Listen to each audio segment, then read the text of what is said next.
ladies and gentlemen, good evening, everybody, and welcome to Carving It Up Live right here on Twitter, as well as the Carving It Up YouTube channel and the Grid Network YouTube channel. As always, I'm Bryson Carver. Very excited to be right back in this seat, in this studio, on this show with you, the incredible audience who makes this show work. Don't forget to hit that big red subscribe button. It helps the channel grow exponentially. We're trying to get to 1,000 subscribers. We are 4 away, ladies and gentlemen, from 900. The Chiefs video that I did the day after the Super Bowl is really blowing up right now. So everybody that's watched that video and subscribed as a result of it, thank you so much. If we can get to 900 subscribers by the end of the show, that would be phenomenal. But it's so exciting to be back this see. A lot has happened in the last 2 weeks, man. You know, I needed to take some time, recharge my batteries, get ready to go. Listen, man, went to Disney World for a little bit, man. Met Chewbacca. Like, it was a great week. Okay. Great 3 weeks. And a lot's happened. In particular, what's new in the National Football League, most notably with my team, the Pittsburgh Steelers, at the most important position, which is, of course, quarterback, which I'll get into in just a second. We got a lot to discuss. Okay, Dak Prescott is currently being sabotaged by the Dallas Cowboys. I'll discuss why in 30 minutes and why I do not believe Dak Prescott will be a Cowboy in 2025. You'll want to stay tuned for that. Also, why the Bears, and I'll talk about Justin Fields just a second, absolutely made the right move in moving Justin Fields, basically all but ensuring they will take Caleb Williams, USC quarterback, one of the best prospects that I've ever seen.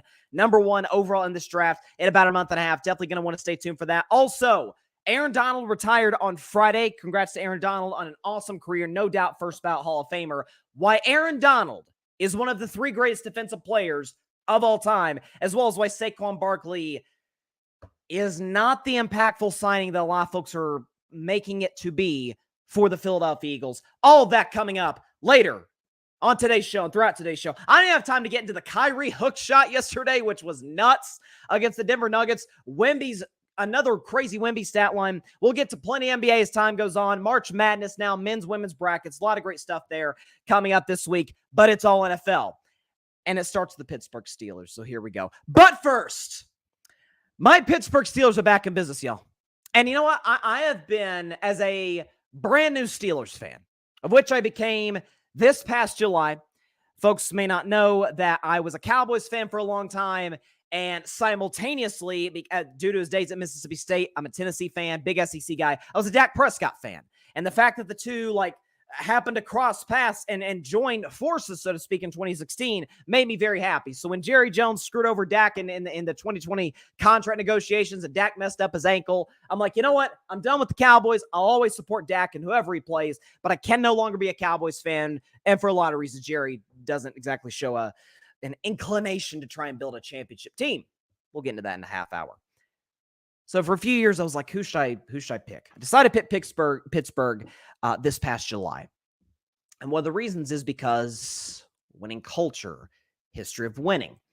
And one of the concerns and the criticism that I had of Pittsburgh, in particular last season, was the fact that it felt like over the last few years, even as an impartial observer for years of the Steelers prior to becoming a fan of last season, it was, okay, classic Pittsburgh Steelers defense. They're amazing. TJ Watt's the best defensive player on planet Earth. Okay? They draft really well. George Pickens, holy crap, that kid is talented. Najee Harris is productive. Jalen Warren, one of the steals of a draft last year. Okay? Deontay Johnson, who's no longer a Steeler, he's a Panther now.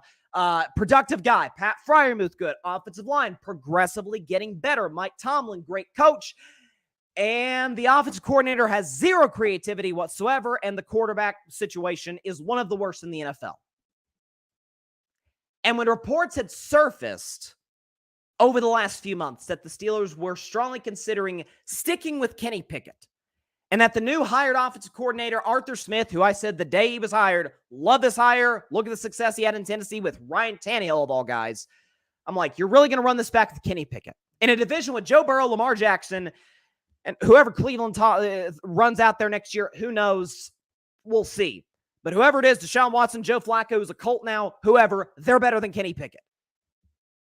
It would make me sort of reconsider, okay, is this just about maintaining the non-losing record streak for Mike Tomlin, or is this about winning? My apologies, Coach Tomlin. And my apologies, Omar Khan, the general manager of the Steelers. They make two of the best bargain deals for quarterbacks that I've seen. So last week, they go out and get Russell Wilson for $1.2 million after he was released from the Denver Broncos. Keep in mind, this is a Russell Wilson who was better than the entire Steelers quarterback room a year ago. By the way, all stats and graphics provided by Alfred Parsard Jr. at the Grid. Shout out to Alfred. He cooked up this graphic for you, okay? Pittsburgh's quarterback room last year, all of last season, 13 touchdown passes, 9 picks, about 201 yards per game passing, 66.3% completion, passer rating of about 90, and Mason Rudolph's 3 games really goose those numbers a lot. Russell is better, and listen, I've been critical of Russ more than that in just a second. Russell is better in literally every statistical category. Double the touchdowns in less games, less picks, more yards per game, slightly better completion percentage, and a sizably better passer rating near 100. Russell Wilson is no longer the Russell Wilson that he was in Seattle. That's not debatable, of course, and we all know that. And I have been very critical of Russ in particular, as a former fan of Russ, in particular of his leadership. He doesn't have to be the leader in Pittsburgh, nor does he really even have to be the driving force of the offense. Keep in mind, again, Steelers quarterback room, 13 touchdown passes last year. Guys by name of Pickett, Trubisky, and Rudolph, all 3 of which are on new teams now, got them to 10 wins and a playoff berth in a game that they were somewhat competitive with Buffalo, although Buffalo was better throughout. 10 wins in the AFC North. Now, Burrow went down, I understand that, but that Cleveland defense, Pittsburgh won a game against them, swept Baltimore. Number 1 seed in the NFL, in the AFC. MVP of the league, Lamar Jackson, John Harbaugh, great roster, swept the Baltimore Ravens. Got wins over good playoff teams and solid playoff contenders throughout the year. With great defense, situational offense in the fourth quarter, with objectively awful quarterback play. So now you go from the worst quarterback room in football to a Russell Wilson who certainly, while no longer elite, we saw now that he's separated from Nathaniel Hackett, he's not the bad quarterback that he was in 2022. Is it possible Russell Wilson can be the 16th, 17th best quarterback in the NFL? And you would say, Bryson, that's not exactly great. Are you winning Super Bowls? Of course you're not winning Super Bowls if Russell Wilson's your starter, unless your roster is like San Francisco. But if you can win 10 games with 3 backup quarterbacks starting for you for 17 games, 18 games, if you want to include the playoff loss to Buffalo, you mean to tell me they can't get to 11 and, dare I say, if they get the right matchup, a playoff win with Russell Wilson?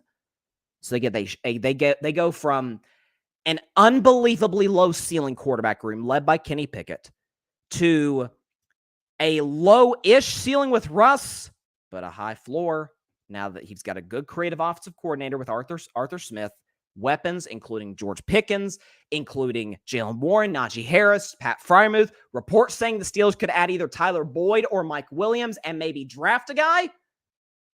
Yeah, that works. So the veteran, sure thing, plug-and-play guy, ready to go. And if Russell doesn't work, you're not going back to Kenny Pickett because they traded him to the Philadelphia Eagles. Thank God. Hearing the reports, Kenny Pickett, and how bad of a teammate he was. After the Russell Wilson trade, folks, reportedly Kenny Pickett canceled workouts with his wide receivers. So as a horrible look, and Kenny Pickett doubled down on it today in his Philadelphia Eagles press conference, saying that, I don't regret how I handled the situation. I handled it the right way. Happy trails, Kenny. Philadelphia is the right place for you. Point being, if Russell Wilson doesn't work, first of all, okay, costs $1.2 million. Who cares? 1-year contract. You move on. And you can also move to a kid who's not as good as Russ, but has a very high ceiling and is much younger than Russ in Justin Fields. If we include his rushing stats, let's compare Justin Fields to the Steelers quarterback room a year ago. Justin Fields, again, including rushing stats, 20 touchdowns to the Steelers, 13. Just as many interceptions. So, again, not great. Way more yards per game, 46 more yards per game with Justin. Again, his legs are a significant factor in that. Less of a completion percentage and slightly less of a passer rating. We understand that. But has Justin Fields not been viewed, sorry for my cracked voice, has Justin Fields not been viewed as the prototypical project quarterback where, man, his floor, man, yikes. But his ceiling, well, we've seen it. Now, am I saying Justin Fields is going to be Michael Vick? Probably not. Does he have the potential to be that? Sure. With good coaching, a good defense backing him up, good weapons, a stable culture in Pittsburgh, a mentor in Russell Wilson, who seems to be all into the Steelers culture. We'll see how time goes on. We'll see. But thus far, good stuff I'm seeing from Russ in these press conferences. I don't know. Seems like that works. So the Steelers, they did something that I was not 100% sure they were capable of. In that, in the Mike Tomlin era, it has been about defense first, and we're going to play complementary offense. Now, some of those Big Ben teams with Antonio Brown, Le'Veon Bell, Martavis Bryant back in the day, those were some explosive offenses who happen to have terrible defenses that just didn't, the timelines were really off there. Once the Steelers defense got good, the offense tailed off because Big Ben got hurt, and the offensive, the quarterback situation was not good in Pittsburgh. Mike Tomlin's been a defense first guy, and I feel like that's came at the expense of kind of adapting and adjusting to the modern offensive game. This shows me I was dead wrong on that. The willingness to pivot after 2 years. And I've always had the Bill Parcells rule, right? Bill Parcells used to say, and I think in some cases it remains true, although you could argue maybe it doesn't now, that you give a quarterback 3 years when you draft him, especially in the first round. First year, developmental year, just he's going to go through growing pains. Year 2, you need to see a big jump from year 1. And if by year 3 you're still not certain if he's the guy, you move on. Pittsburgh said, yeah, Kenny's not the guy. Arm strength is not there. Accuracy is really hit and miss. Athleticism's fine. It's not close to, some of the other quarterbacks, in particular Justin Fields, that we've seen. The ceiling just flat out is not that high. And we're not going to be loyal, which to me is one of the worst words in sports in many cases. We're not going to be loyal to the guy just because he played at Pitt and we used a first-round pick on him. We are going to do what the Giants, prime example, still have not done and really can't do now that they're paying the guy so much money, didn't do with Daniel Jones. Be like, yeah, he's not that good. We need to move on. Pittsburgh, to their credit, and this is why they've won 6 Super Bowls, the willingness to make the smart decisions and the smart, hard decisions when they need to be made, sat out there and said, this is not going to win a Super Bowl, and that's the standard in Pittsburgh. Mike Tomlin has said, and I've challenged him on this. See, because how much respect I have for Mike Tomlin, I hold him to a certain level. The standard is the standard. And over the last few years, I'm like, is the standard 9-8, 10-7, maintain the non-losing streak thing? Is that what they're gunning for at this point? Just to maintain a streak rather than take 1 step back to go 2 steps forward? It appears that Mike Tomlin said, yeah, this is about winning Lombardis in Pittsburgh. Omar Khan said the same thing. You could argue Mr. Rooney in the front office, the owner of the team, was kind of who sparred these 2 guys to go out and make these necessary changes. So again, if Russell doesn't work, if Fields doesn't work, you draft a guy. And who's better at drafting players than Pittsburgh? Now, in fairness, to me, I've said this many times on the show, finding a franchise quarterback is probably the single hardest thing to do in sports. Because he could be the first overall pick in the draft. He could be undrafted. He could go Mr. Irrelevant Brock Purdy. He could go 10th pick Patrick Mahomes. He could go mid-rounds Dak Prescott, Kirk Cousins. He could go pick 199 Tom Brady. It's quarterbacks come in all different shapes and sizes. But when you find your guy, you better keep him.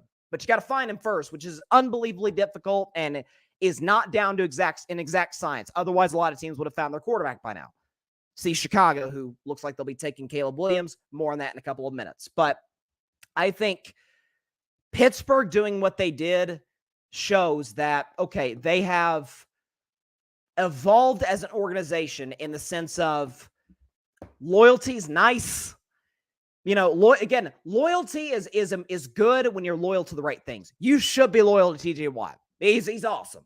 You should be loyal thus far, he's still a young player, to George Pickens and to Jalen Warren. Guys like Alex Highsmith, but be aggressive. Go and get Patrick Queen for the Baltimore Ravens. Steal your again, second best linebacker probably in the division, right? And Patrick Queen. Steal him from your biggest rival, the Baltimore Ravens. You look across the board. Steelers are aggressive on defense, aggressive going out and getting quarterbacks. And there's a report that came out today on the Rich Eisen show. I forget what the guy's name is. I apologize for not quoting the guy. That the Steelers are reportedly going after another number one receiver type guy. That's not Mike Williams, by the way. So as a Steelers fan, I'm feeling good. Am I expecting Super Bowls? Of course I'm not expecting Super Bowls in 2024. They're not on the level to compete with Kansas City yet. Or frankly, not even with Baltimore to compete for Super Bowls. Not yet. I don't think they're on the level. Buffalo's taking a million steps back, so we'll see what they are. But Kansas City, Pittsburgh still a ways away from that. But are they building in the right direction? Are they adapting as a franchise? No question about it. And I commend Mike Tomlin and I commend Omar Khan. And I'm willing to sit back and say, I had questions about y'all, but as the Shaq meme goes, remember the Shaq meme when he's talking to Christian Wood? I apologize. I wasn't familiar with your game. Shout out to Omar Khan. Shout out to Mike Tomlin, the Pittsburgh Steelers. Right back in business. Very happy today as a Steelers fan. All right, so first of all, sorry, I've got a little bit of a strained voice.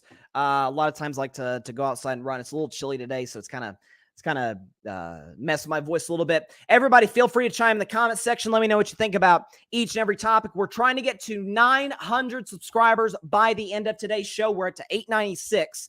If we could just get 4 more subscribers by the end of the show, that'd be awesome. So if you have not subscribed, go ahead, hit that big red subscribe button. We would appreciate it greatly. If you have subscribed, reach out to anybody else who hasn't. Tell them, hey, Carving Up Live, it's on right now. Hit that big red subscribe button. Help the channel grow exponentially and grow this family, this community of Carving It Up Live. We greatly appreciate it. And by the way, while you're at it, subscribe to the Grid Network. By the way, shout out to EJ Savage. Boys in the Zone hosted the 8 o'clock spot in my absence last week. Shout out to him. He did a fantastic job. EJ Boys in the Zone. You can catch his show he joined the Grid Network a few months ago, and has just been excellent. So shout out to him. He did a fantastic job hosting the show.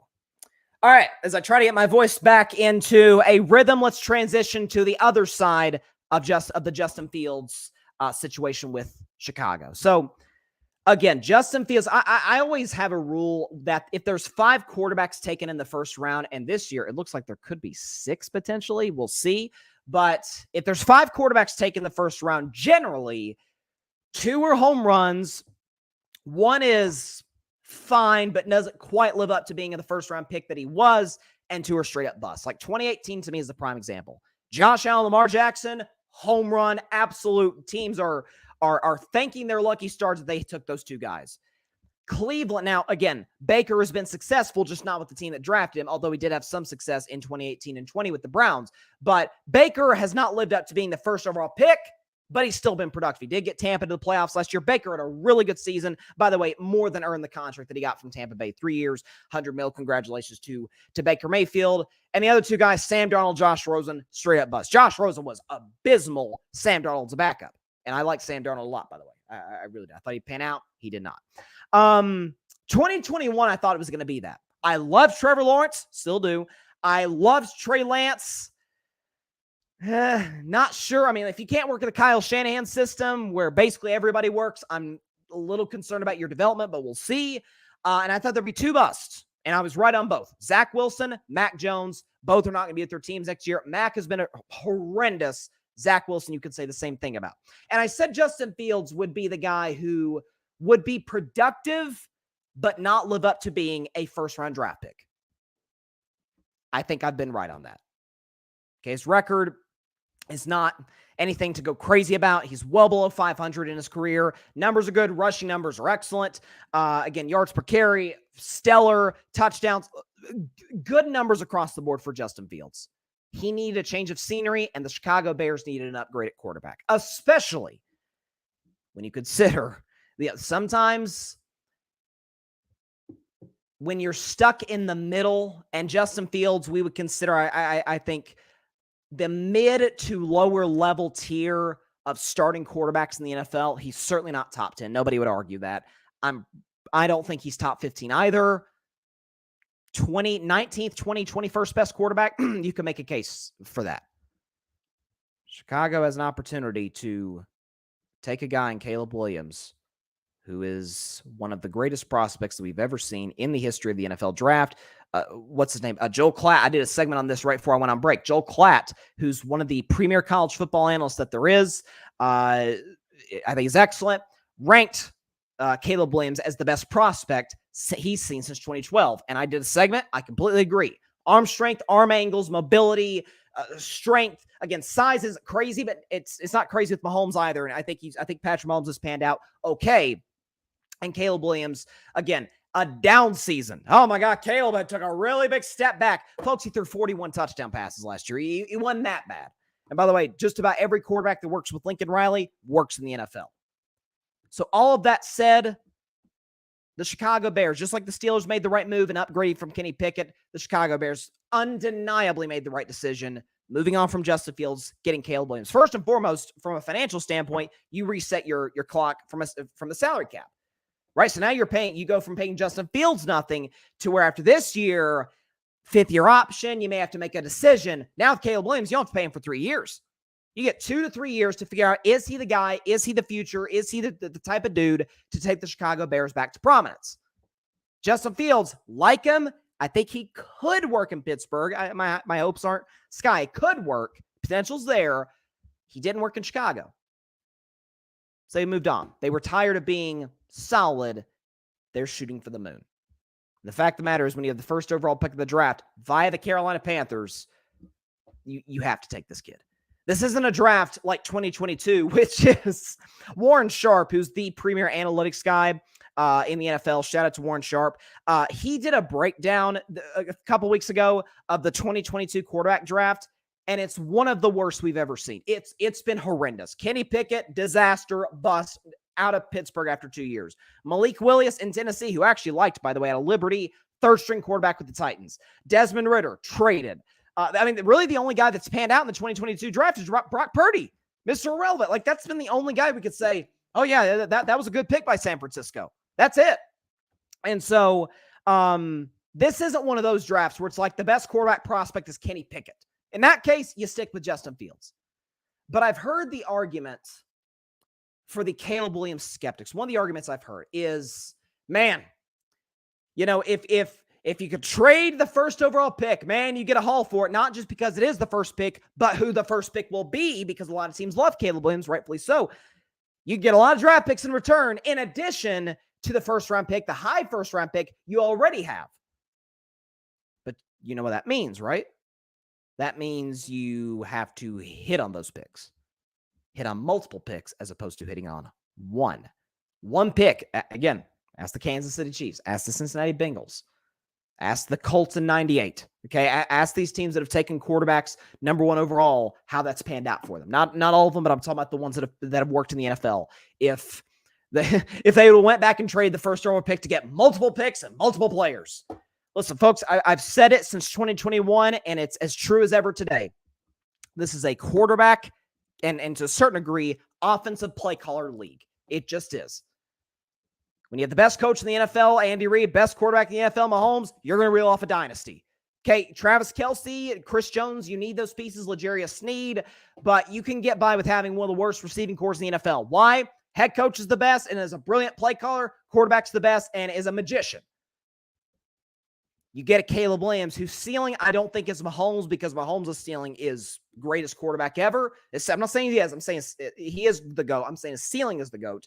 But his ceiling from a talent perspective, I think, is unquestionably top 10 quarterback of all time.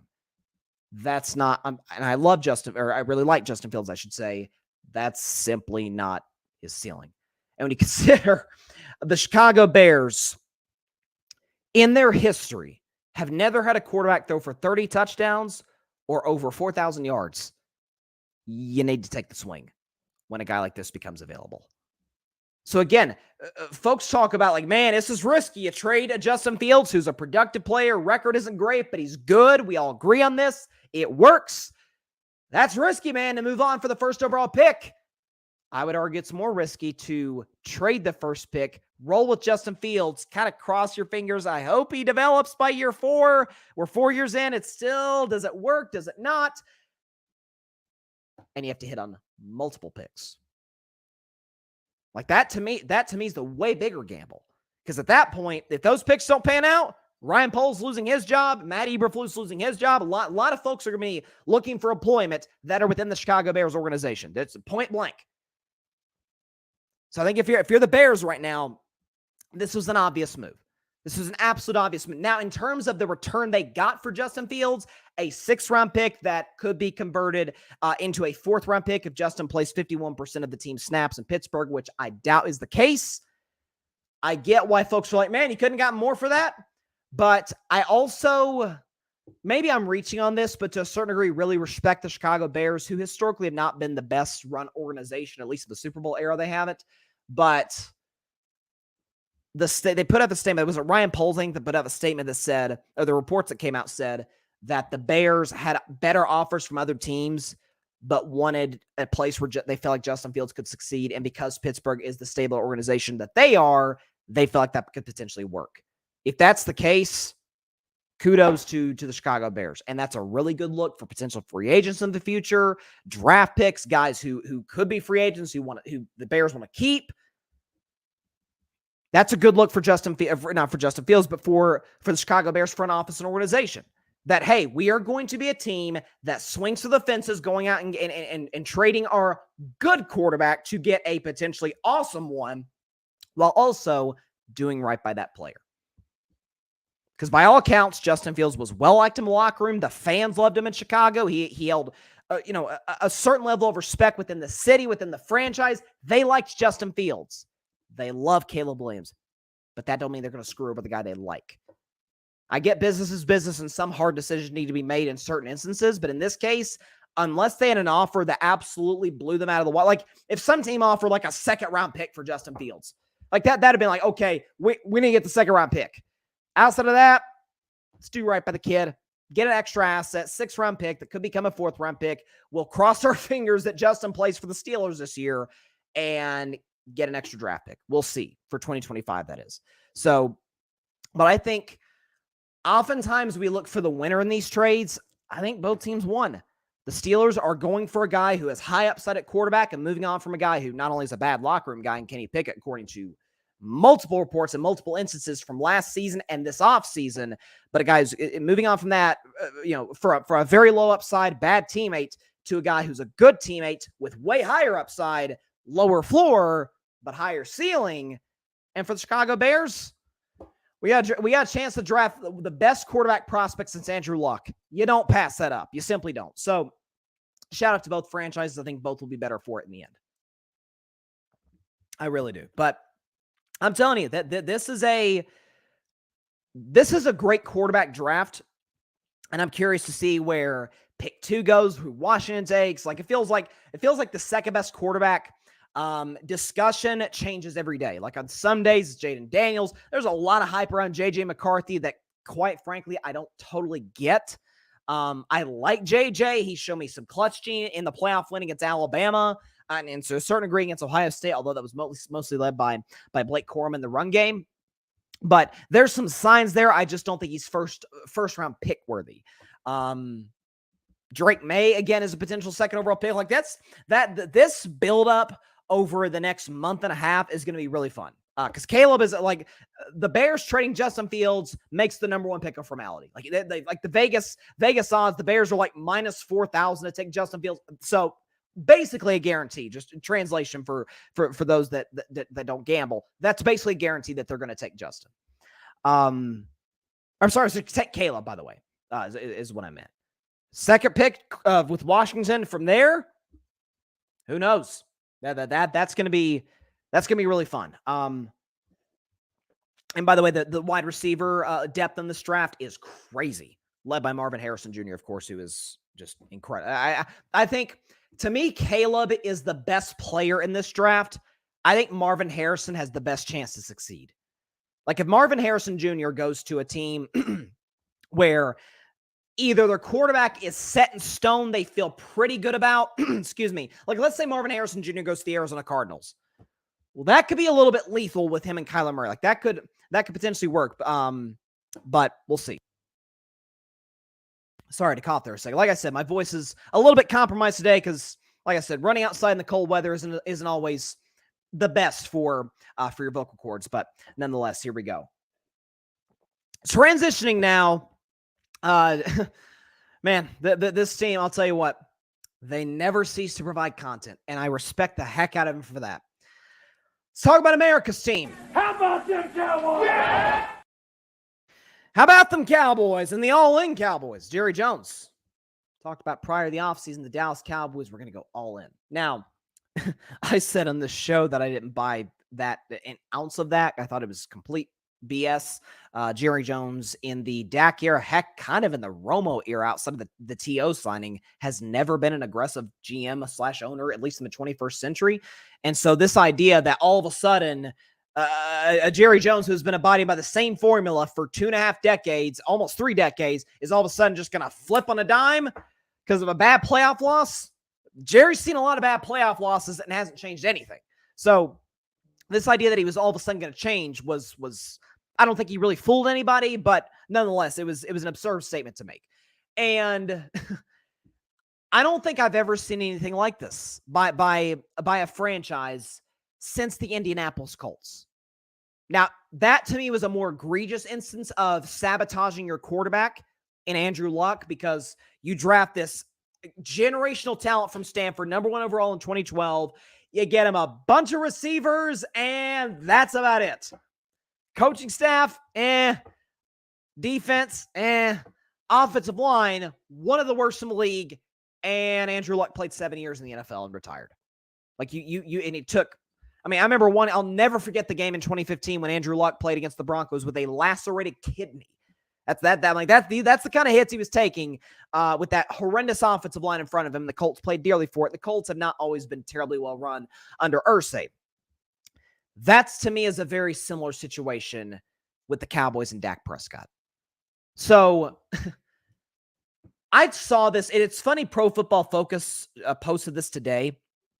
It's funny they posted this today. The top 10 highest paid quarterbacks in the NFL. I bring this up before I even read the list of the names. I bring this up because one of the major excuses I hear with why Dallas can't succeed and why, Dak Prescott, he makes too much money. You can't bring anybody in, it's just, he wrecks the salary cap. Well, first of all, Dak Prescott made barely $1 million, if that, some years, his rookie contract, and the Cowboys did literally nothing in free agency to add to the team. Nothing. Only major move they made was Amari Cooper, who was on his rookie contract. By the way, wasn't that good with the Raiders the year they traded for him? Dak turned Amari Cooper into a productive player. But look at the other quarterbacks, some of the higher paid guys in the NFL. Joe Burrow, highest paid quarterback. So the Bengals have had to peel off some of the roster, or at least a lot of the roster. Okay, Mixon's gone. DJ Reader's gone. They're losing offensive linemen. They'll keep Jamar Chase. So Bengals will put to the side. Justin Herbert, Chargers. They've lost some talent as well, but it's Jim Harbaugh. I kind of trust him. Lamar Jackson makes $52 million a year. I don't know. The Ravens just signed Derrick Henry. That feels big. Jalen Hurts makes $51 million. I don't know. The Eagles have brought in C.J. Gardner-Johnson back, who was pretty darn productive during their Super Bowl run 2 years ago. They brought in Saquon Barkley. While I don't like the signing, and I'll get into that in 15 minutes, they at least did have to spend the money to bring him in. They've been aggressive. Kyler Murray, Cardinals have never been a major free agent destination anyway. Put that to the side. Deshaun Watson, $46 million. Yikes. Kansas City, $45 million from Mahomes, biggest bargain in the NFL, given what he gives them. Oh, they go and get Hollywood Brown. Oh, they retain Chris Jones. Oh, they may still keep L'Jarius Sneed. They are spending money. All these high-paid quarterbacks. Dak Prescott, 10th highest quarterback in the NFL, $40 million, tied with Stafford and Daniel Jones. That is a horrible contract for Daniel Jones. This idea that Dallas cannot build a roster with a Dak Prescott, who on average makes $40 million, but is going to make about $59-ish million this year, biggest cap hit in the NFL, is lunacy. But why are the Cowboys sabotaging Dak Prescott, you ask? Well, I'm glad you did ask. So, a major way to fix some of the Dallas Cowboys' woes in terms of their ability to bring in legit talent free up the salary cap a bit, which, by the way, got bigger, demonstrably bigger this offseason because the revenue the league brought in, is extend him and be able to structure the contract in a way where it frees up some of the salary cap to bring in guys or retain key guys, which they're not doing, and it's resulting in them becoming a mid-tier football team. That's what the Dallas Cowboys are today. They're a I won't say an average football team. I wouldn't go that far, but if I had to rank teams in the NFC, I mean, just go division by division. Detroit's undeniably better than Dallas. I'm sorry, they're better than Dallas. Green Bay, heck, we saw Dallas with some of their key players in the playoffs. We saw what Green Bay did. Green Bay's better than Dallas. Okay, they are. Chicago, I think, could be better than Dallas, given the moves they've made and drafting Caleb Williams. Look at the NFC East. Philadelphia certainly has the better roster, and the problem is their coach is awful and their offensive coordinator is awful. So we'll see what happens there. The Philadelphia certainly has a better roster. Okay, look at the NFC West. Nobody's going to argue Dallas is better than San Francisco. Nobody. The Rams, I think, are absolutely better than Dallas. You saw the streak the Rams got on at the end. They've drafted very well. Now, they did lose Aaron Donald, who I'll talk about at the end of the show. That's a colossal loss, but offensively, they're in good shape. They have good young talented players on defense. They should be good to go, assuming Stafford's healthy. That's the key. Sean McVay's an awesome head coach. So Dallas is in NFC South. Atlanta, you could argue, is better, but I don't particularly buy Atlanta. So Dallas is the 5th, 6th best team in the NFC. If that, they're certainly not the 5th or 6th best roster. Dak and CeeDee Lamb and Micah Parsons elevate them to a certain degree, but ask yourself, what are the Cowboys without CeeDee Lamb at wide receiver? Brandon Cooks, Jalen Tolbert, Jake Ferguson I like. He's productive. He's not special. Rico Dowdle at running back. I mean, Luke Schoonmaker. Like this is Dallas. Release Michael Gallup, which they should if he's not a productive player anymore. They're not a very good wide receiving core, which is why I made the case for most of last season until Lamar went on a crazy streak at the end of the year that Dak should have been league MVP. Because when the whole Dak Prescott, Brock Purdy debate, Brock Purdy's the MVP. Give Dak those receivers and see what he does. Okay, he's leading the league in touchdown passes with CeeDee Lamb and a bunch of guys. Like, come on, this is okay. Dallas has let Dorrance Armstrong, productive pass rusher, walk. They let Tyler Biadasz walk. They've let Dante Fowler, again, third down pass rusher, walk. And they let Tyron Smith walk. A top 5 left tackle.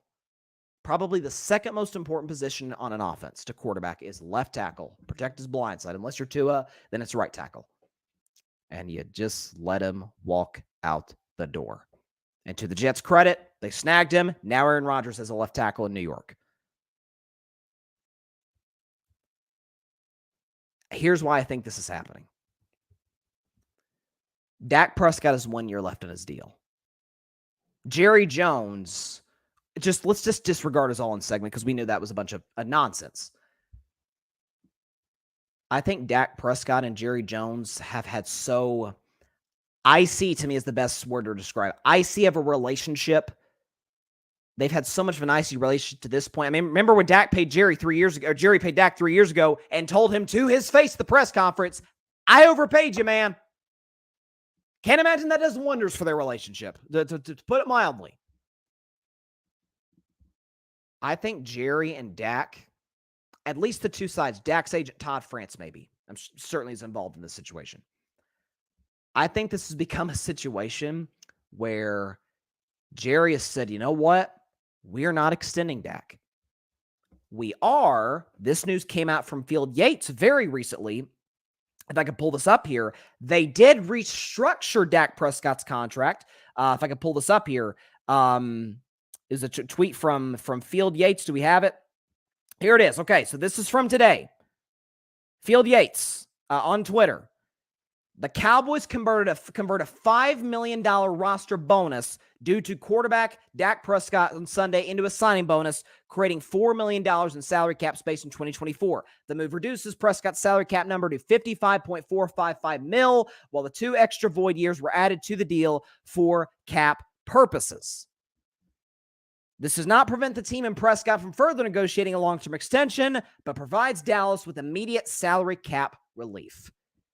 Well, as I talked about earlier, you can give yourself further salary cap relief if you extend Dak. The fact to me that they went ahead and restructured now before a deal got done tells me a deal ain't getting done. I think Dak has essentially said, you know what? Jerry's clearly not putting the team around me. I'm going to bet on myself. I'm going to play great this year. Our season will end however the heck it ends, probably in the divisional round. And I'm going to leave and get a bunch of money to a team that's willing to put a contender around me. And for the record, that could be a lot of teams next year, most notably, and I'm telling you, people are going to think I'm crazy when I say this. If the San Francisco 49ers lose to Detroit in the NFC title game, which they very nearly did last year, or they get to the Super Bowl, run into Kansas City again, lose again because their quarterback is not capable of going throw for throw with Patrick Mahomes, despite having the best set of weapons in all of football and one of the best offensive coaches, mind you, and a great defense. You don't think the 49ers in a year when they would probably be forced to pay Brock Purdy because he'd only have 1 year left on his deal, sit up there and say, you know what? George Kittle's not getting any younger. Neither is Deebo Samuel. Those hits are adding up. Trent Williams getting up there in age. We could sign Dak to like a 3-year deal, compete for a Super Bowl for 2 of those, and then worry about what we're going to do in year 3. Because Brock Purdy, while good, is objectively not better than Dak Prescott. Their numbers last year were almost identical, with Dak having 1 elite player, CeeDee Lamb, and Purdy having 4 of them. McCaffrey, Ayuk, Deebo, Kittle.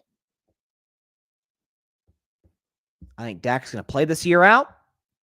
Jerry is going to, I think Jerry is and this is, I think, a horrible decision by Jerry, but I think this is what he's going to do. He's letting these guys walk. This is a soft rebuild year in 2024 for Dallas. That will then go into a full rebuild next year. Now, whether they go with Trey Lance, which to me would be a big mistake, because if Trey Lance can't work with Kyle Shanahan, I'm not sure who he can work with. Dallas will probably, if they're smart, draft a quarterback in 2025, and Dak will leave to a true contender, a smart front office, and a legitimate, not in over his head owner and general manager for that matter. So I think I think Dak is about to do what I called on him to do 3 years ago in the 2021 offseason, which is, Dak, you can get paid elsewhere. Dallas is not the only team that can pay you. Now, is there extra financial incentive to stay in Dallas given the endorsements and being the quarterback of the Dallas Cowboys? It's pretty good for your wallet. There's no question about that. You know what else is good for your wallet? Lombardi's. Dallas ain't getting one of those anytime soon. I think the last 29 years have showed us that. Absent quarterback, absent coach, absent roster. There's been one constant, and his name is Gerald Wayne Jones. Dak, nor any quarterback who ever plays in Dallas, is going anywhere with that guy on top. I think Dak and Jerry, whether they've discussed it or their two sides have discussed it, Dak and his agent Todd France have discussed it, I think this is the last year that Dak Prescott wears the star on his helmet. And as a Dak guy, I am thrilled. Why else would Dallas have went ahead and restructured it now, the last year of his contract now, before a deal got done? That tells me they'll make another cute little move in free agency. They just signed Rico Dowdle today, signed Eric Kendricks. They signed their freaking long snapper last week. That was their big move, prior to the Eric Kendricks signing, and let Dak walk. To which I'll be very happy. Let's see. Here it is. Here he is, the Dak hater himself. Barry Grant Jr., All Even Podcast. Shout out to Barry. Give me Arch Manning. Well, problem is, Barry, Arch Manning will not be eligible in 2025. But he says, give me Arch Manning. It's time to wipe the slate clean of Dak. I'm done with him. Well, Barry's been done with Dak. And he and I have had our spars about Dak for many, really ever since we've known each other. So, but yeah, I think this is And frankly, I think it's good for both sides. Now, can Dallas rebuild? Of course they can't rebuild. Like, what people forget about the Dallas Cowboys, their last two franchise quarterbacks, they lucked into both of them. Tony Romo was an undrafted free agent. You think they saw this in Tony Romo? Otherwise, they would have drafted him. Dak, if they thought Dak was good, they wouldn't have passed over him 3 times. The first 3 rounds of the draft. I mean, Jerry Jones wanted to trade back into the first round in 2016. People forget this, to trade for to draft Paxton Lynch, who, by the way, I kind of liked that in Memphis that year in college. Paxton Lynch was a major, like Josh Rosen level bust. He was terrible. He wanted Paxton Lynch. Then in the 4th round, he was going to take Connor Cook, who was a quarterback from Michigan State, who got drafted by the Raiders. That left Dak as the best quarterback left. And obviously, I think that worked out pretty darn well. Certainly relative to where he's drafted. I don't think that's even arguable. So yeah, I think, again, finding quarterbacks is not an exact science, as I talked about earlier with Caleb Williams and the Chicago Bears situation there with Justin Fields, Caleb Williams. And you think the grass is greener on the other side, Dallas, but careful. By the way, how about this? Okay, I'm a little bit threatened now. I feel a bit threatened for Dak Prescott. So I just threw out the possibility maybe San Francisco comes available if they lose, because Brock Purdy is a bit limited. And I like Purdy more than Jimmy Garoppolo. People got that twisted. But this says, according to Schefter, that the 49ers are giving Joshua Dobbs, my man, a 1-year deal. And that includes $2.25 million fully guaranteed with $750K in playtime incentives. So Dobbs is now going to be Brock Purdy's backup. Interesting. Listen, y'all know how I feel about Space Dobbs. I have a very soft spot in my heart for Josh Dobbs. He's the first Tennessee quarterback that I can remember rooting for the Vols. So, again, soft spot in my heart for Josh Dobbs. He had some great moments last season. He beat Dallas. He had the incredible win against Atlanta. I know he had a win against the Saints last year. So, nice bargain deal for the San Francisco 49ers. In that case, I feel a bit threatened. Now, Joshua Dobbs is not Dak Prescott, obviously. But I'm just saying. But, yeah, all signs point to Dak leaving. Like, there's been Dak has alluded to, like, yeah, we're going to get a deal done. Jerry and Steve, yeah, we're going to get a deal done with Dak. But all the reports in Dallas from trusted sources, Jane Slater, chief among them, saying, like, this is not inevitable. Like, it's not imminent is the word that they've used. This is not imminent. This is no guarantee. Well, they have some things to work through. The deal's going to get done. I'm telling y'all, folks, I don't think it's going to get done. Now, maybe that's just me hoping deep down my heart that Dak goes to way greener pastures, into teams that actually are attempting to compete for Super Bowls rather than ones that just sitting on their hands and only care about TV ratings and how much their franchise is worth. But maybe it's hoping against hope. But I think the evidence in recent months show they're not. I don't think they're closer than they were when the season ended. Let's put it that way. But either way, the Cowboys aren't going anywhere this year. I mean, they'll be a playoff team because Dak and CD will carry them there. They're not going anywhere this year. And by the way, you know what? If Russell Wilson and Justin Fields don't work in Pittsburgh, could have a free agent Dak Prescott on the market. Excuse me. Dak Prescott with Arthur Smith, George Pickens, Mike Tomlin as the coach. Woo! Now, in that case, might be smelling Lombardi. I mean, if we could sweep Baltimore with Kenny Pickett and Mason Rudolph, what do we do with Dak Prescott? Man. But all right, we got to get through 2024 first. Okay, we got to worry about this year before we worry about 2025. All right, shifting, excuse me, staying in the NFC East and shifting to the Philadelphia Eagles. I don't get the Saquon Barkley deal at all, for the life of me. Now, is Saquon Barkley an upgrade over what they had? DeAndre Swift, Miles Sanders the year prior? Yeah, he is. Okay, let's see. I'll get to Saquon Barkley in a second. My man, Boston Sports Summit, Tim Barnard, is in the comments. By the way, check out the Boston Sports Summit every Wednesday night at 7 p.m. Eastern, right after my show on Wednesdays. Excuse me. He says, what more does Dak need? I feel like Jerry has given Dak all the weapons and an O-line, yet they can't win a playoff game. Well, first of all, excuse me, the best offensive line is gone now. Like Tyron Smith's out the door. The center, Tyler Biadasz, he's gone too. He went to Washington. And Biadasz wasn't great, but again, that's your starting center that you have to replace now, and my guess is his backup isn't the answer. In terms of the weapons, I don't know if you watched the Cowboys last season, Tim. Couldn't separate their lives outside of CeeDee Lamb. Brandon Cooks got the occasional, go route in there. It's not really go out in the red zone, but Dak would occasionally find him in the red zone. Jalen Tolbert made a couple of catches against Philadelphia, I remember, in a game last year, but Michael Gallup did nothing a year ago. And by the way, I think a stat showed that Tolbert and Gallup were like among the bottom 10 receivers in terms of separation. So your best receiver is amazing. CeeDee Lamb, he's top 5 receiver in the league. He's awesome. Your number 2 guy, Brandon Cooks, is so good that this is his 5th team in 10 years. And your number 3 and 4, Tolbert and Gallup, are bottom 10 in the NFL in separation. That ain't good weapons. It's just objectively not. I mean, Baltimore had better. Zay Flowers, Odell Beckham Jr., Rashad Bateman, Mark Andrews went healthy. The injury kind of hurt Baltimore at the end, certainly against Kansas City. The only major move that Jerry has ever made in the Dak era, and he didn't really make that many outside the TO deal in the Romo era, is trading for Amari Cooper, which wasn't that big of a deal because they did give a first-round pick, but he was on his rookie contract.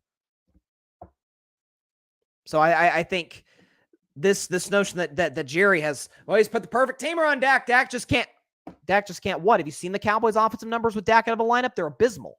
They're not Lamar Jackson out of a lineup for Ravens bad, but they're bad. Cooper Rush is a good backup. But that's not gonna work long term. Trey Lance dang sure ain't working. Okay.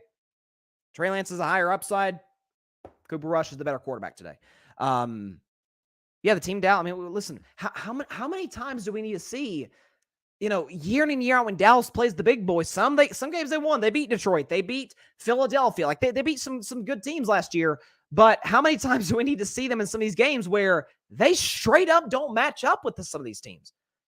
Defensively, certainly don't match up because they're a defense built on speed, not on physicality. We'll see if that changes with Mike Zimmer coming in. But offensively, again, if 88 ain't open, nobody's open.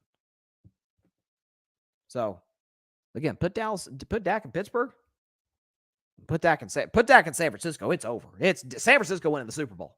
It is over if that happens. And I think the Niners would at least consider it. I think they would. So we'll see. Let's see. This is according to Dov Kleiman, who's a good source on all things NFL. He says the 49ers wanted the 17th overall pick and Zay Jones from the Jaguars for Brandon Ayuk. Interesting. And Ayuk, I think he may leave. I think he probably stays.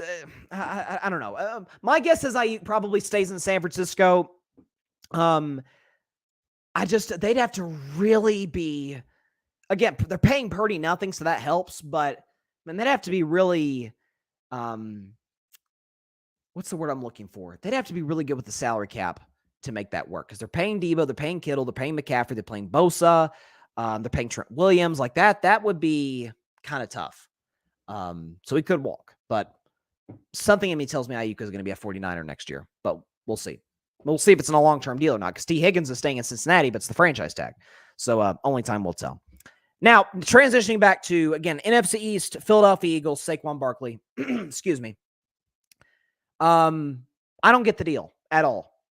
Don't get the deal at all. So Philadelphia was a team that came in last year with Super Bowl level expectations. I mean, after all,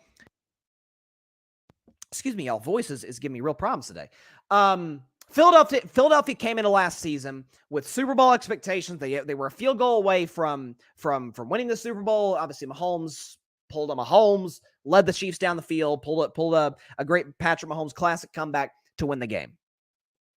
And Philadelphia comes in last year, the 1 seed, they start 10-1. Jalen Hurts is an MVP candidate for the second year in a row. And then they absolutely flounder down the stretch because of a defense that from the start of last season, which I rang the alarm bell. When Mac Jones went off against the Philadelphia Eagles in week 1, I'm like, if Mac Jones is going off, and Mac Jones, one of the single worst quarterbacks in all of football, when he went off against Philadelphia, I'm like, oh shoot, this ain't gonna be the defense that we saw in 2022 that led the league in sacks. Like this isn't gonna work.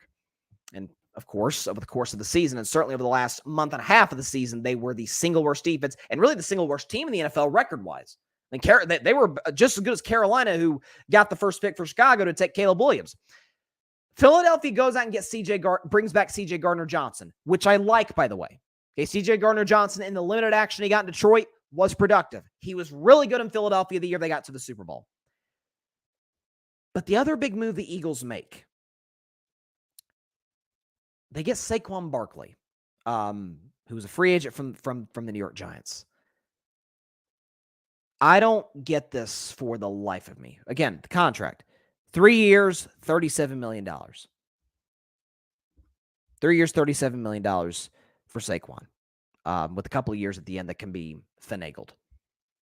They're paying him, about $10 million a year plus, depending on, how they can finagle the salary cap. The Eagles had a lot of issues last year. Running the football was not one of them. So this feels like, to me, the Eagles adding Saquon Barkley, this feels like the NFL equivalent of the Phoenix Suns trading for Bradley Beal. And I remember when they made that trade last summer when Phoenix got Bradley Beal, I'm like, what the heck are they doing? Bradley Beal's a productive player, but he gets hurt often, like Saquon. He's really good at his peak, like Saquon. And he's a strength that was already really good and didn't necessarily need an upgrade, like Saquon. But again, Bradley Beal was added to a team, and Devin Booker's one of, if not the best shooting guard in all basketball. So now you're going to move Devin Booker to point, that's not what he specializes in. That just doesn't seem to work. Saquon Barkley, from a fit perspective, it works in Philadelphia. I think he'll be really productive this season. He will see holes in Philadelphia he never at any point saw with the New York Giants. Because every single week, every single game, when you're playing the New York Giants, 26 is the guy that can beat you. Daniel Jones not beating you. Tommy DeVito, Tyrod Taylor, whatever quarterback. And Eli Manning was still there when they drafted Saquon Barkley. None of those quarterbacks scared you. None of their weapons outside of Odell when Saquon first got there scared you. A.J. Brown scares you. Devontae Smith scares you. Excuse me. Dallas Goedert scares you. Saquon Barkley scares you. So, and by the way, they did lose Jason Kelce, which is a massive loss to retirement. Shout out Jason Kelce on a fantastic Hall of Fame career. But, excuse me. Now Saquon Barkley is going to have more open holes than ever. But that wasn't Philly's problem. They were top 10 in both rush yards per game and rush yards per attempt. And by the way, that's including brotherly shove. So I'd be curious to see Philadelphia's rush yards per attempt absent the brotherly shove. Like, that to me would be really interesting. Like, my guess is it would be significantly higher. Maybe it would even lead the league. Like, that's a stat that I need some of these analytics guys to go out and get and track, because that would be very fascinating. That wasn't Philly's problem, though.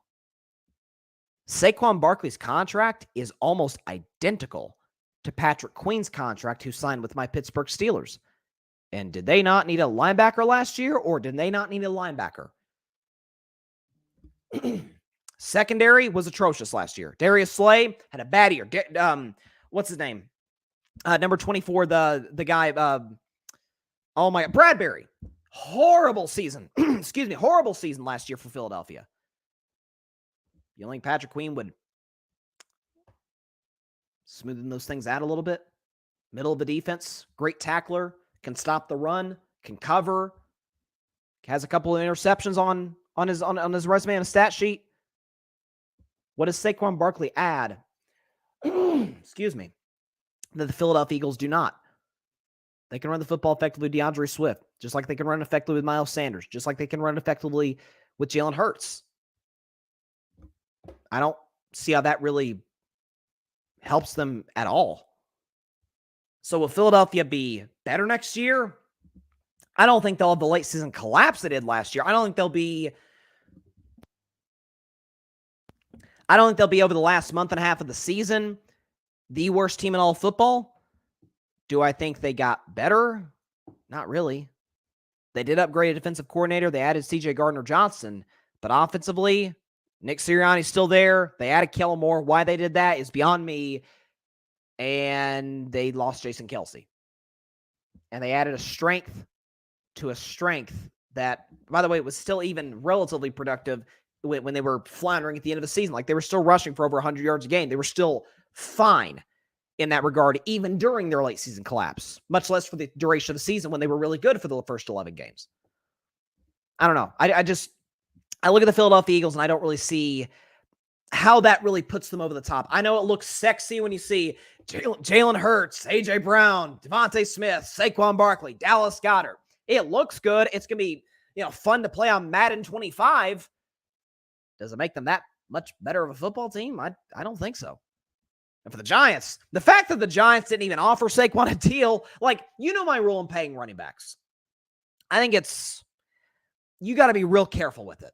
To me, a running back is position, just draft every 4 years. You can take a guy every 4 years.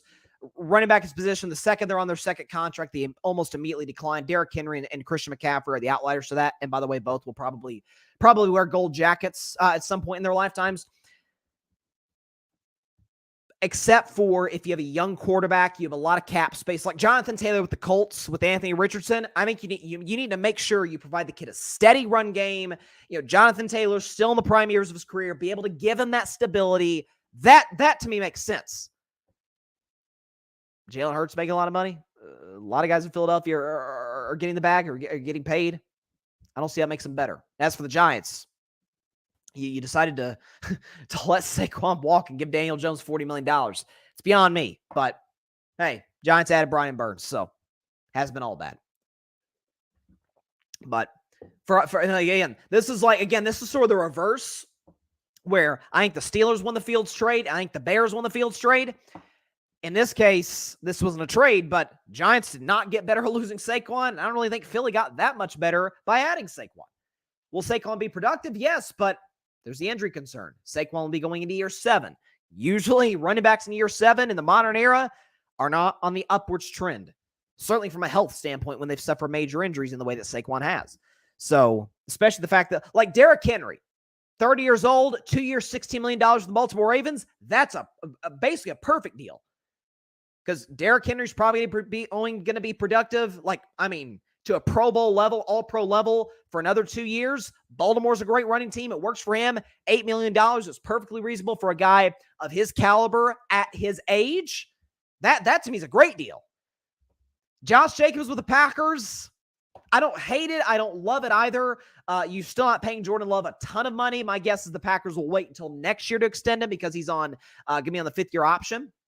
But, we'll see what happens with that. But this of all the running back signings, this to me is the one that made the least sense. But I will say this for the running back class, like Josh Jacobs, Saquon, Tony Pollard. Tony Pollard got a deal from the Tennessee Titans, guys like that. They were complaining, hey, nobody will pay us. Well, got their money now. So in that regard, props to the running backs. I want to see everybody get their money. Yeah, that's how I am. My thing is, man, if you put the time and you put the work in, if you got an opportunity to cash in, cash in. You get your money while you still can. So in that regard, shout out to the running backs. That does not mean I necessarily agree with some of the teams. Philadelphia at the top of the list for paying said running backs. Now Baltimore, again, because the contract with Derrick Henry, I think it makes perfect sense. And certainly puts fear in me as a Steelers fan that we got to deal with Derrick Henry twice a year, but only time will tell. Like I said, again, apologize for the voice stuff. Really infiltrated that segment. But in general, definitely very excited to be back in the studio on the show on this network. Barry says, Tim, you're the man. You see it. Talking about the what more does Dak need? Again, I'm going to do a segment on this, stacking up Dallas's roster to the rest of the league. It's not I've heard, I cannot tell you how old it's gotten for years. Dallas, one of the best rosters in the NFL. To me, the last time Dallas had an elite roster was 2019, where You had Dak, prime Ezekiel Elliott, prime offensive line. You had Amari Cooper, Michael Gallup pre-injuries. You had Randall Cobb. People forget Randall Cobb was on the Cowboys. It was an old Jason Witten, but nonetheless, Jason Witten was there. You had good defensive players. You had DeMarcus Lawrence. You had Byron Jones. You had some good players on that Cowboys team. Coaching is really kind of what did them in with Jason Garrett. They were horrible in one-score games, and that's really what did them in.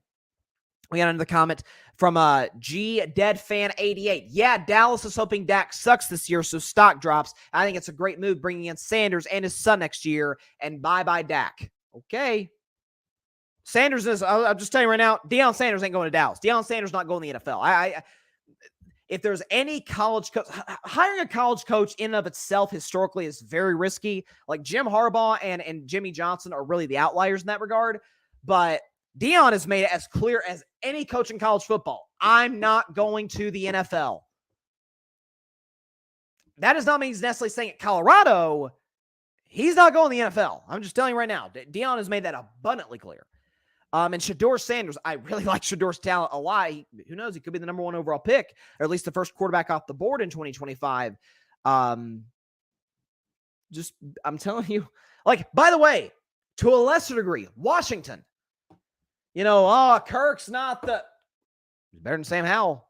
He's better than whoever they tried to toss out there for the last 7 years. Kirk Cousins, he's too expensive. And Washington was one of the single worst teams in all of football in the stretch that the Kirk left. I think Dak's absolutely better than Kirk. And I like Kirk. Top 12 quarterback. GDeadFan88 says, right, I think they're elite. They cannot be playoff caliber teams, regular season or playoffs. Let's see what we got here. Yeah, I mean, they're just trying to get rid of Dak. Yeah, I really do think that both sides are kind of this feels like to me like when the couple know they're going to get divorced and they're just trying to make the best situation possible for the kids. Like that sounds kind of like a dark scenario, but that's kind of what it feels like, where Jerry at this point's more worried about Jerry. Dak at this point's more worried about Dak. Like we're going to make it work this year. We're going to see what happens, play the year out, and then I'm out of here. By the way, Dak will be 32 years old in 2025. Still in the prime of his career and can still make a lot of money. Dennis Wilson, Dallas has more issues than Dak, though. Jerry needs to step back and let his GM and coach do their thing. He needs to not be in the spotlight and get a better scheme for Dak. To their credit, Dennis, I'll keep the comment back up there. To their credit, I've criticized Mike McCarthy plenty for his lack of creativity and complete ignorance of analytics. It was absolutely a better system what Kellen Moore had in.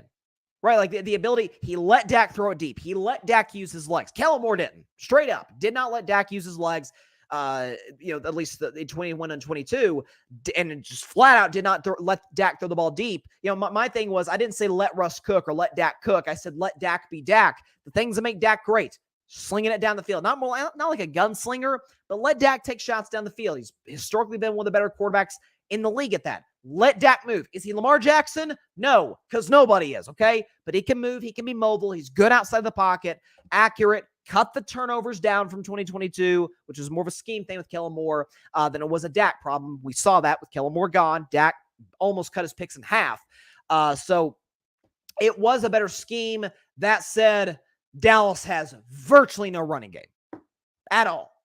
One of the I won't say one of the worst. They were middle of the pack rush of the football. I think they were like 14th or so. Don't quote me on that. And now Tony Pollard's gone. So Dallas at this point is kind of pigeonholed. They probably have to take a running back 3rd or 4th round, and this is not a good running back draft. So they're in a like. Why they don't go after Derrick Henry's beyond me. 2 years, $16 million. That's it. That's it for a guy Derrick Henry's caliber. I don't know. I'm lost. But you say Jerry needs to step back, let his GM and coach do their thing. Problem is him and the GM are the same guy. And that's the issue. The owner and the GM are the same individual. Same guy. But that's Dallas. That's not a Dak problem. That's not a McCarthy problem. That's not, to me, that's not absolving the blame, but this is a problem with Jason Garrett. This is a problem with Tony Romo, Dak Prescott, Mike McCarthy. Throw in Wade Phillips, throw in any Quincy Carter, Drew Bledsoe, throw in any quarterback coach you want. It all stems from the top. And I have said multiple times, I do not think Mahomes would get Dallas further than they've gotten. He probably gets them to 1 Super Bowl. I'm telling y'all, I don't think we take into account, this is not just defensive Dak, this is defense of all Cowboys quarterbacks. I don't think we take into account the complete focus away from football that the Cowboys have relative to every single other franchise in sports. It's unlike anything I've seen. Like football is, I'm not even sure football's secondary. Like it's like 3rd or 4th on the list winning football games. To me, that's a credit to the quarterback. That's a credit to some of the coaches. Excuse me. It's bad. G-Dead fan 88. Right. It's messy down there. That is a fact. Again, so sorry for my voice. It will be better by Wednesday. That I can guarantee you. We got one more segment though. Let me get a drink of water. One of the greatest players of all time stepped away. One of the single greatest football players we've ever seen in our lives retired on Friday. His name is Aaron Donald. He played for 9 years with the Los Angeles Rams, actually 10 years with the Los Angeles Rams. He retired on Friday, basically still not at the absolute peak Aaron Donald that we're used to, but still really, really productive. You know, he was first team All-Pro this year. So first of all, Aaron Donald's going to have a gold jacket in 5 years.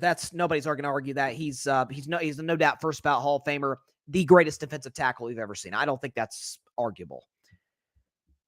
I've argued this since the Rams won the Super Bowl 2 years ago, and I certainly argue it today now that his career has come to its conclusion.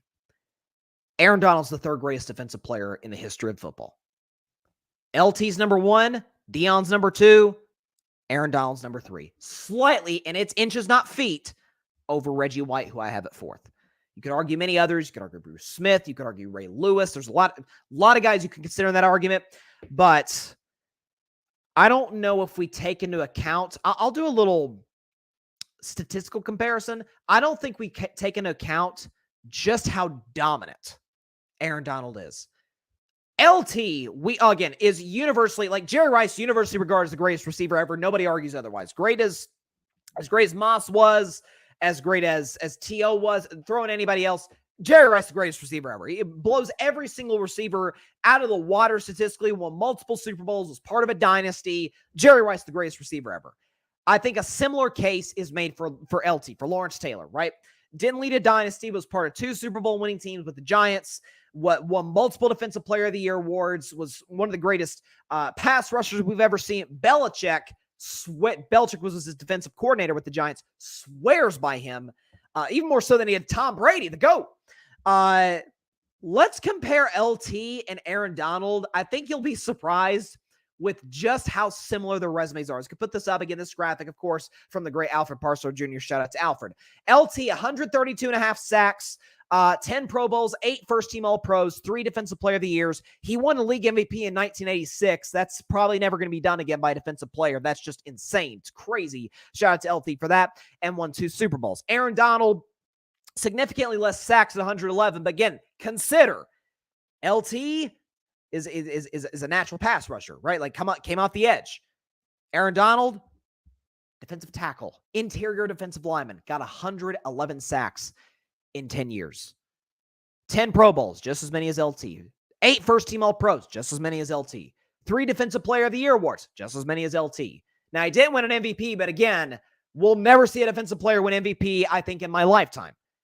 1 Super Bowl compared to 2 for LT, but let's be honest, when it comes to Super Bowls, when it comes to comparing players in Super Bowls, we mostly just do that with quarterbacks, and then we also do it with coaches. We don't really do we hold against Randy Moss? Man, Randy Moss isn't top 3. Didn't get a ring like Julian Edelman. It's not a shot at Julian Edelman. All-time great playoff performer. All due respect, not Randy Moss. I don't think we hold that against receivers or really any other position outside of quarterback. We also hold against coaches as well. Reggie White was, and Myles Garrett to me is the best modern day example of this. Reggie White made Pro Bowl level, great offensive linemen look like high schoolers, like literally pushed them all over the field almost effortlessly. That's what Aaron Donald, folks. Aaron Donald, we see it all the time from. I follow this account called Bleacher Report Gridiron. They sent me a hoodie years ago. Shout out to Bleacher Report Gridiron. Follow these accounts, NFL, all that, and they post these snapshots of Aaron Donald trying to get to the quarterback, and there's like 3 offensive linemen. I saw one picture. There's 4 offensive linemen on Aaron Donald. So the level of attention that he commanded, and he was still able to put up this kind of stat line, 111 sacks in 10 years as a defensive tackle it's nuts. It's crazy. And by the way, made the Pro Bowl every year of his career. Every single time he made the Pro Bowl. So you can, excuse me, I'm so sorry. You can never at any point say about Aaron Donald any year of his career that he wasn't great. There's not that many guys you could say that. Barry Sanders, I don't think Barry ever had any down years. Obviously, we know he retired after 9 seasons in the league. It's a short list of guys you're like, yeah, they never had a down season. Aaron Donald's in that class. Never had a down season. So, again, it's inches, not feet. LT's the greatest defensive player ever. I don't really see anybody passing him because him winning MVP is nuts. I got primetime Deion Sanders, number 2. Aaron Donald, 3rd, followed by Reggie White and Ray Lewis. Those, to me, are the 5 greatest defensive players ever.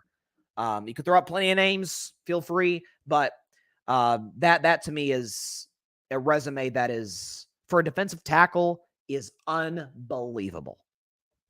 Let's see what we got. Dennis Wilson. I think that's why he retired. He knew, so goes out on top instead of diving. Like and there's a level of respect I have for that. Not that I don't respect athletes who continue to play and push their body to the limits and the longevity and all that. But to do that to be able to retire on top is like, there's a level of satisfaction. Like there's also like, that's, the Tom Brady retirement. Remember the first Tom Brady retirement in 2022? Like, I remember I said at the time when he retired, because I thought he was done. I was obviously incorrect. I'm sorry, we retired in 2021. The 2021 retirement, I thought he was done. I was incorrect. I said, so Tom can now add, I retired, and everybody can say, man, he'd have still been great. Now, Tom was good in 2022 when he came out of retirement. He was not a great quarterback that year, but so you couldn't necessarily say that about Tom Brady. But like Aaron Donald, like, would he not be a Vegas favorite to be a first-team All-Pro next year? Of course he would be. Of course he would be. So it's credit to him. He's unbelievable. And Dennis Wilson says, big reason you can't put Watt, as in J.J. Watt, up there yet. Excuse me. No Super Bowl wins or appearances. Only 1 defensive player of the... No, J.J. Watt got 3 defensive player of the year awards. He got him in 2014, 15. When did he get his 3rd one? It wasn't 2018, was it? I forget when year was. Well, here's the thing with J.J. Watt, though. Injuries plagued his career. Like when J.J. Watt retired a couple years ago, I remember he played for the Cardinals for a little bit. When J.J. Watt retired, it was like, yeah, it's time. Like he's still good. He's still productive, but he's not. Like, guy is unbelievable. Dennis Wilson said, TJ, I wasn't thinking about JJ. Yeah, listen, I'm a Steelers guy. I love TJ Watt. I think he's the first player in NFL history to lead the league in sacks 3 times. I think he's well on his way to a gold jacket level resume. But yeah, I mean, here's the thing about playoff success, because again, LT's got rings, Deion's got rings, Aaron Donald's got 1, Reggie got 1, Ray got 2, Ray Lewis got 2. It's not that it necessarily, we don't hold it against guys necessarily. We don't look at them less than, their careers is less than if they don't win. But all of those guys have signature moments in the playoffs. And TJ really hasn't had the opportunity. I mean, TJ's been in the playoffs 3 times. In all 3 cases, the Steelers went out in round 1 to Jacksonville in 17, Cleveland in 20, and I'm sorry, he's been 4 times. Kansas City in 21, and then Buffalo. Or he didn't play in Buffalo last year, so he has only played 3 times in the playoffs. He hasn't been on a team capable of going on a deep run. So that's a tough thing. GDad Fan 88 says that's crazy coming from the tackle position. It's insane. It's insane. That's why, to me, he is. like, to me, stats by themselves without context can be misleading. They can be interpreted in many different ways. But when you consider how he got those sacks, like, it makes it all the more impressive. And so definitely shout out to Aaron Donald in a fantastic career. The Rams will definitely miss him next year. I still do believe the Rams are a contender next year to win the NFC. But needless to say, they will miss number 99. And number 99, by the way, will definitely be hanging in the rafters at SoFi Stadium. And let's see, it's 2024 now. So yeah, Aaron Donald will have a gold jacket in 2029. Shout out to Aaron Donald, a great career. And by the way, last thing on Aaron Donald, and I love Cooper Kupp. My man John Rivera, shout out to John Fan Perspective Podcast, famously dubbed Cooper Kupp my twin, and I've wore that ever since. Proudly, by the way, I love Cooper Kupp. I do. The resemblance is, I guess, sort of there. But Aaron Donald should have won Super Bowl MVP against Cincinnati. I will die on that hill. I will go to my grave believing that. Like, when you consider where the Rams were at in that game, where Cincinnati, people forget that was a tight game at the end of the first half because Odell went down. Cincinnati comes out, first play of the second half, Burrow hits T. Higgins on a bomb, what should have been a offensive pass interference on Higgins. But first play of the second half, hits T. Higgins, 75-yard touchdown. Stafford throws a pick that very next drive. All of a sudden, the Bengals got all the momentum. They're the hot team in the playoffs. All the pressures on the Rams. And after that, Aaron Donald literally by himself took the game over. And again, look, and by the way, made the play at the end that won the Super Bowl. Like, people forget, we don't have the tape of it, but Cincinnati had a fourth down and short.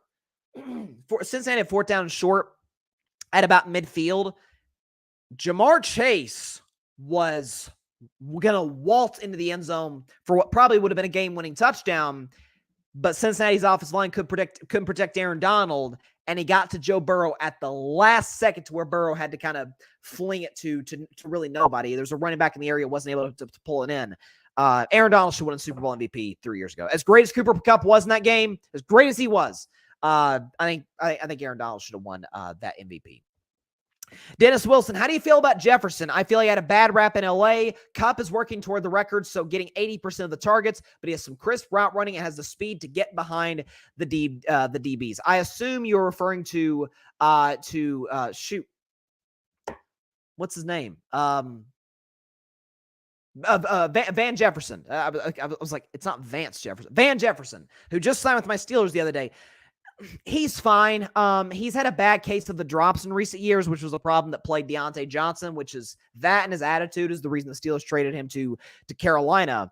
Listen, you can never have enough weapons in the building. But I think I don't see Van Jefferson. I could be wrong on this, and if I'm wrong, hey, great. But I don't see Van Jefferson being this major catalyst to a great Steelers offense next year. And I don't think the Steelers will be top 5 necessarily. Can they be top 10? They got the weapons, and they at least have competence at quarterback now. I mean, crap, you plug Mason Rudolph in, they were dropping 30 on teams. Okay, Mason had a passer rating well over 100. Mason Rudolph is not a passer rating over 100 type of guy.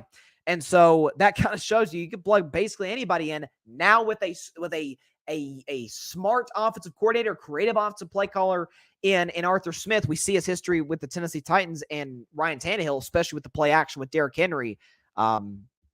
Pittsburgh's going to be demonstrably better on offense next year. That to me is one of the easiest bets in the NFL. Like, if this is a bet that Pittsburgh is going to have like a top 15, top 12 offense, I feel very confident saying that will be the case.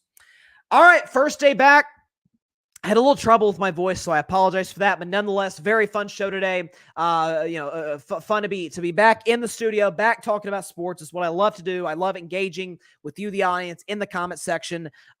Listen, there's nothing that beats. There's nothing that beats doing a live podcast, and y'all made it worthwhile. We're up to 898 subscribers, so 2 away from 900. Hopefully, we can reach that total by Wednesday's show and be only 100 away from 1K, which has been the goal for some time now. So I cannot thank y'all enough for your support of the show.